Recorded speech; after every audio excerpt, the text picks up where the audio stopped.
بسم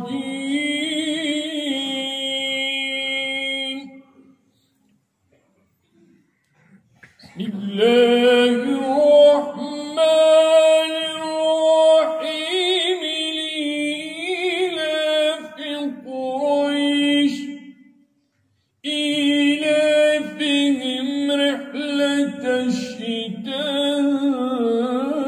والصيف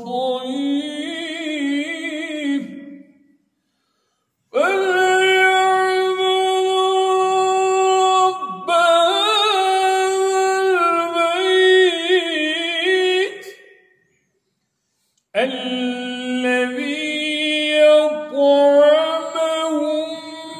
من جوع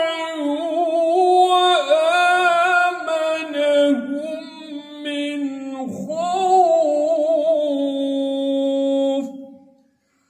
صدق الله العظيم.